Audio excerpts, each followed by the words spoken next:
একজন ক্ষমতা পিপাসু নরপিশাচ খুনি কিভাবে শুধু ক্ষমতায় থাকার জন্য আব্দুল্লাহ ইশরাত এর মতো অসংখ্য মানে শিশু বাচ্চা তাদের বাবা মা ভাই বোনকে হত্যা করেছে। আমরা এরকম 2000 প্রায় খুন এবং এই লাশের উপরে দাঁড়িয়ে এখন সেসব নিয়ে গল্প করি। আপনি যদি এই ছবিটা দেখেন আপনারা কিভাবে আসলে শ্যুট করা হয়েছে, একজন মানুষকে শুধুমাত্র পয়েন্ট ব্ল্যাঙ্ক শ্যুট করে এভাবে কপালের মাঝখানে শ্যুট করে তার খুলি এবং মগজ উড়িয়ে দেওয়া সম্ভব। সেই জায়গায় দূর থেকে কোন ট্রেন স্নাইপার কোথা থেকে আনা হয়েছিল আমরা প্রশ্ন করতে চাই। তাদেরকে কি দেশে আলাদাভাবে এভাবে হত্যাযজ্ঞ ঘটানোর জন্য ট্রেন করা হয়েছিল, নাকি দেশের বাইরে থেকে ভাড়াটে খুনি নিয়ে আসা হয়েছিল ক্ষমতা বাঁচানোর জন্য? আমাদের এই প্রশ্নগুলো আমাদের ইশরাতের পক্ষ থেকে, আমাদের আব্দুল্লাহর পক্ষ থেকে, সামিউলের পক্ষ থেকে, বীর শহীদদের সন্তানদের পক্ষ থেকে।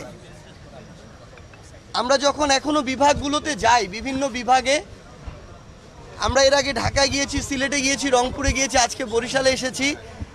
আমরা আসলে সকল শহীদ পরিবারের সাথে কথা বলতে পারি না, এটার জন্য মানে আমাদের নিজেদেরই খারাপ লাগে। কারণ আমাদের সবারই আলাদা আলাদা গল্প আছে, কষ্ট আছে, ব্যথা আছে। যার চলে গেছে সেই বুঝে যে তার কতটুকু খালি করে দিয়ে গিয়েছে। আমরা অনেক কিছু করতে পারি, অনেক অর্থ সহযোগিতা দিতে পারি, চাকরির ব্যবস্থা করতে পারি, কর্মসংস্থানের ব্যবস্থা করতে পারি, সম্মানী ভাতা দিতে পারি। ওই মানুষটাকে ফিরে দেওয়া সম্ভব? কোনোদিনও সম্ভব না। এই ক্ষত কোনোদিনও পূরণ করা সম্ভব না।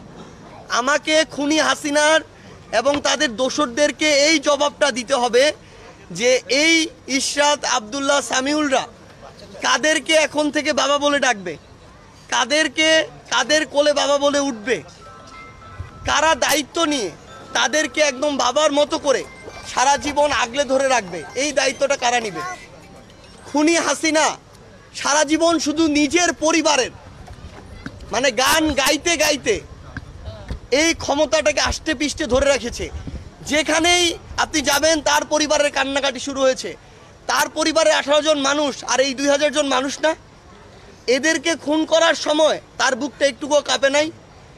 আজকে এই আমার যে ভাই শহীদ হয়েছেন, যে বোন শহীদ হয়েছেন, সেই শহীদ পরিবারের বাবা মা ভাই বোনকে আমরা কিভাবে সান্ত্বনা দিব?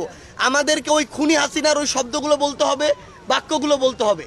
তিনি সারা জীবন এই ক্ষমতাকে ওই আজকে থেকে 53 বছর 50 বছর আগের 1975-এর গল্প বলে এই ক্ষমতাটাকে তিনি তার জায়গায় সব সময় সুদৃঢ় করার চেষ্টা করেছেন। ঠিক আছে, এখন এই যে তিনি তাহলে 2000 মানুষকে কিভাবে খুন করলেন?